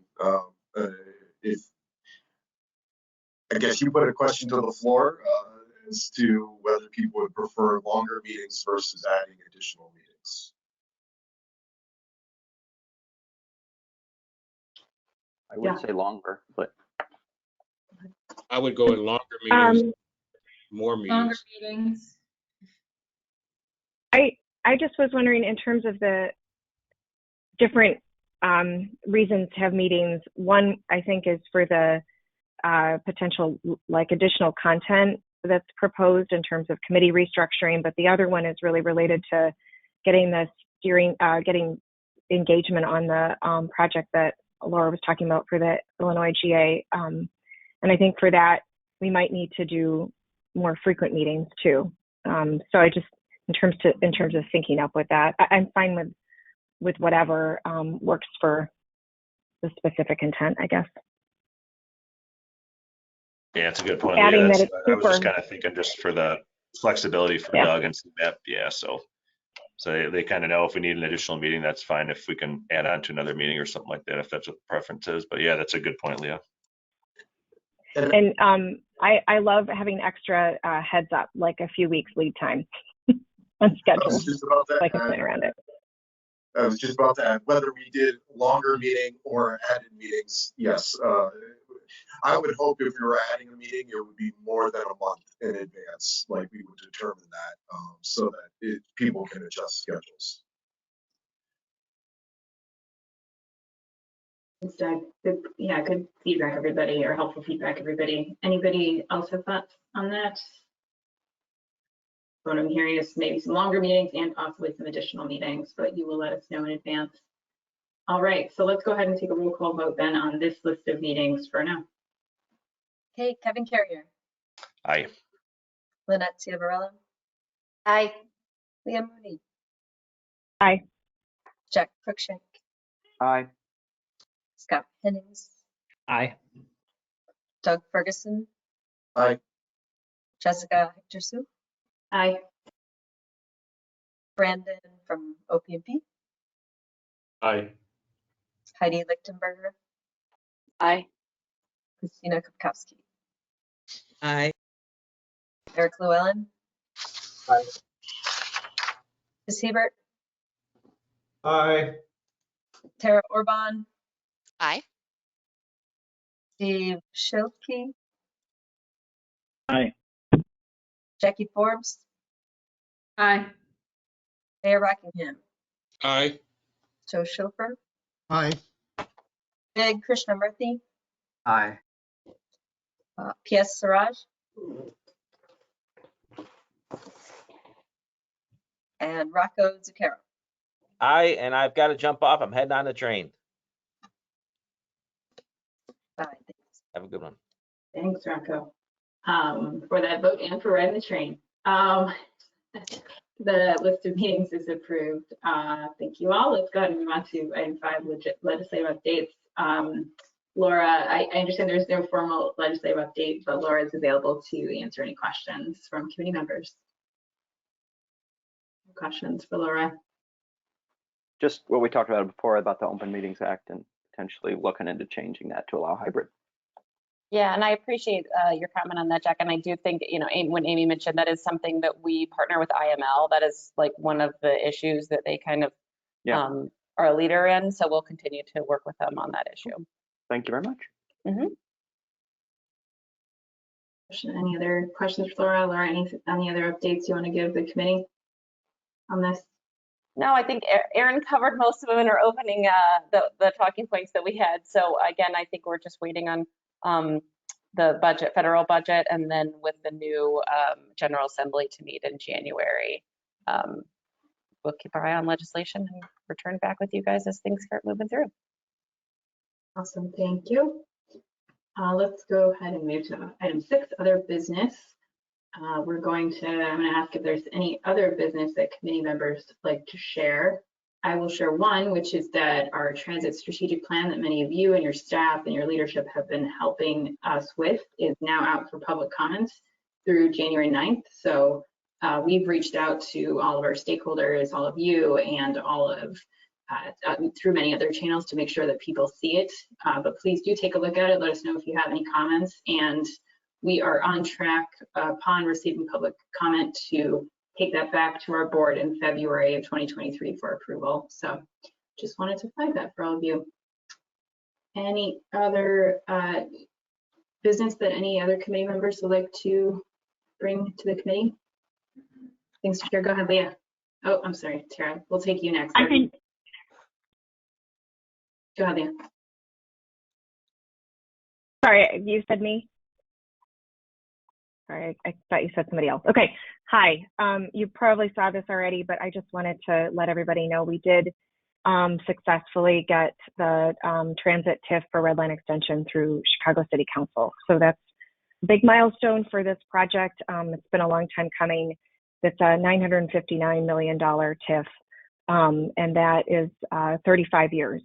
And so that would fund the, that would create a local funding source for this that would be substantial. It has been closely watched by the Federal Transit Administration. If they're on, they can agree with me on that. But I know that at headquarters level too, they were looking at that to see how it would do. And it is hardly the last step in the process, but it is a significant one to make this project really happen. Something that I think has been a long time coming and will create, you know, just a lot of opportunity. So I'm excited that we made it that far. And yeah, that's it. Well, thanks, Leah. Congratulations on that to you and to the city. It's really great news for the project. I think, Tara, you had an announcement as well? No. Okay, I'm sorry. I thought earlier you were trying to talk. Does anyone else have anything that they'd like to share with the committee? Anyone else who'd like me to call on them when they didn't have an announcement for the committee? Just kidding. Okay, moving on to public comments. If anyone in the audience wishes to address the committee, go ahead and notify staff in the question box and they'll let us know when needed. You know what, Jessica? I'm so sorry. I forgot something. really important. Yeah. I meant to add this, but I was a little discombobulated, I guess. Just an acknowledgement, because without the support of a lot of the stakeholders along the way, including the civic organizations, including MPC, who's on this committee, including others along the way that have advocated for it for years, it would not have happened. So, and we had people coming out to the city council meeting. So my apologies for skipping that in my update just now, but wanted to make sure I said that. And Active Transportation Alliance was also significant in that, and others. So thank you. Gotcha. Yeah. Lots of support from this committee. All right, any public comments, please let staff know in the chat box. Doug, do we have any comments either coming through on chat or scheduled in advance of the meeting? Yes, and if you could raise your hand, that would also be effective for staff identifying. But I have Garland Armstrong, who I'm unmuting now. He's self-muted. So Garland, you should be able to unmute yourself. There we go. Can you hear me? We can. Hi, Garland. How you doing? Happy holidays to you, everybody. It's Garland Armstrong, and along with my wife, Heather Armstrong from Des Moines, Iowa, formerly Des Plaines, Illinois. I just wanted kudos to y'all for the ADA coming up in January, especially in Frankfort, Illinois, for the training of it for people with disabilities so that they could be part of y'all team. So it will be awesome for the disability community to get involved and be a part of it so we can all work together and also so society will say we're not going to be disconnected forever, and it will be a fantastic one, and it's long overdue for so many years for the disability community to be a part of it and be in this part. So I want to give kudos to all of y'all. And then also too, every time when I've seen gates are like y'all working, you should work with Metro and also CTA if the gates are stuck down, especially when people are going around the tracks, and especially they don't know when something could happen, like especially when they're getting hit by it and they don't know why they're stuck on the tracks or being hit. So y'all should check on it and see what Metro and CTA can do, CMAP, because I think definitely we don't want another incident, because I've been seeing it so many times on TV. It makes me and Heather frustrated.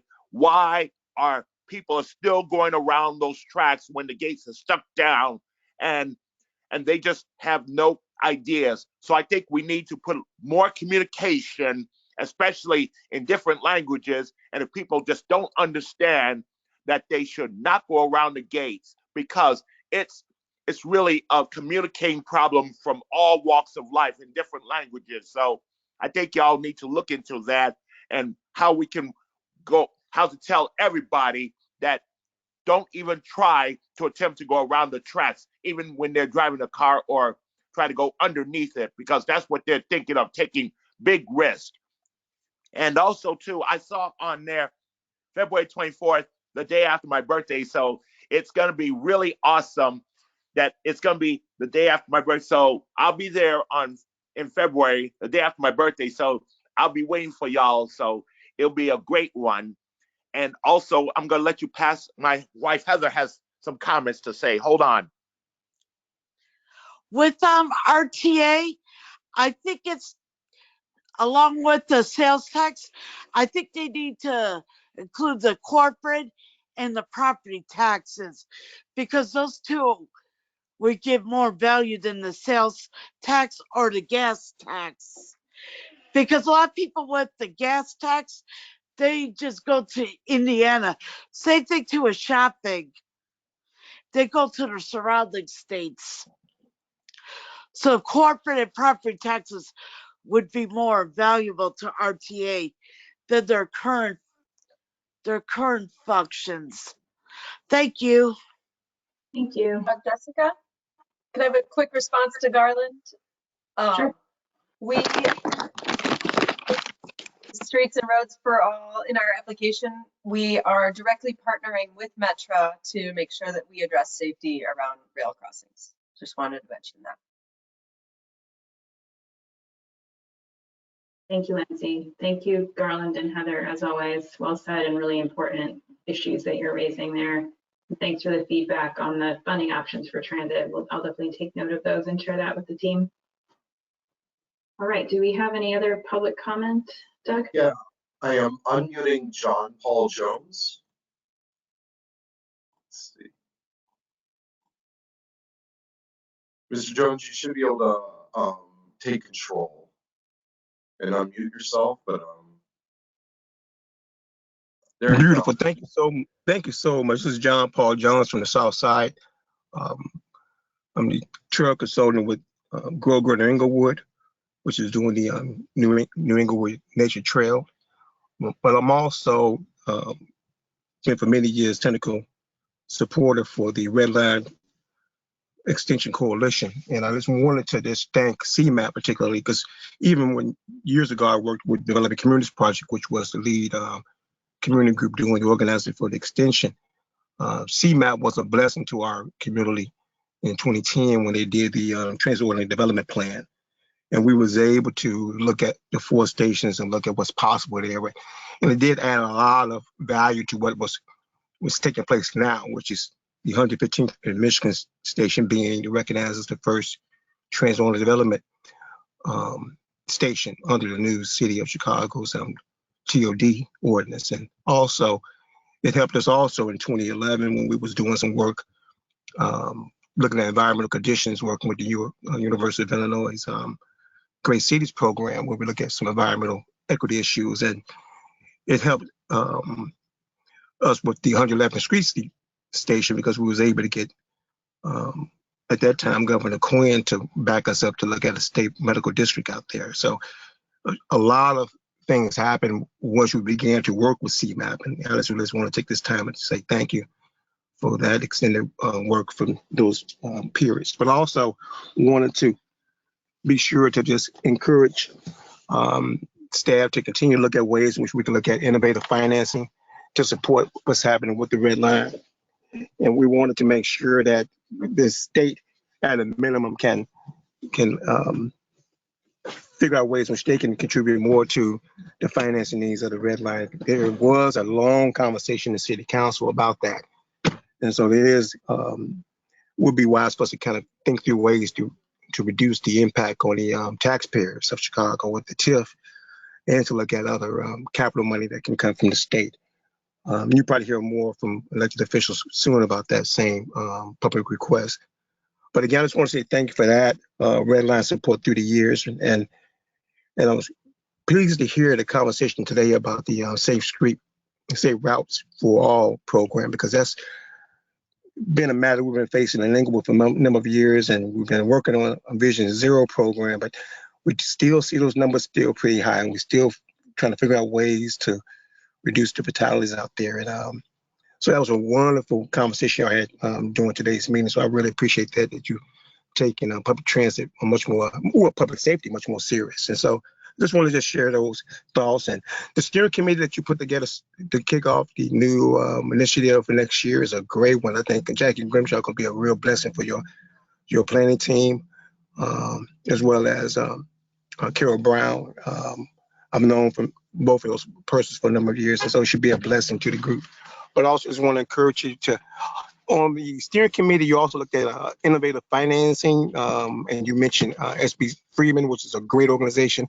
But I think you should look at some a second tier of support to look at creative finance. And I think we got to keep going strong in that area, and how to pay for different things. And so you may want to look at some a team approach to that, and maybe have someone else also work with SBC and Freeman on that contract. And so just wanted to share those ideas with you. And again, thank you so much for your years of support. Thank you so much, Paul, for joining us today and for sharing all those thoughts. We really appreciate it. We really also appreciate your support on our RLE project. Leah had to jump off, but she wanted to make sure that we conveyed that to you publicly, that the CTA really appreciates that very much. Thank you. Oh, Also thank you so much. Thank you. Thank you.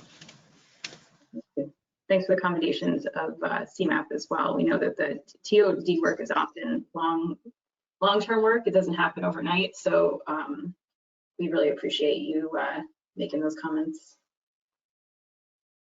Any other public comments? Thanks again for joining us. Doug, any other public comments today? Nope, I don't see any. I think that's it. Okay. Great. So our next meeting will be in February 24th, 2023. Look forward to seeing all of you then. Hope you have a nice, relaxing holiday break. We have no other business before us, so I will go ahead and take a motion to adjourn. Motion. Thank you, Jack. Thank you, Lynette. All those in favor, we'll just take a voice vote on this one. Aye. Aye. Great, thank you so much. Anyone against? Now meeting is adjourned. Good to see you all. Happy holidays, everyone. See you around. Happy holidays. Aye. Happy holidays.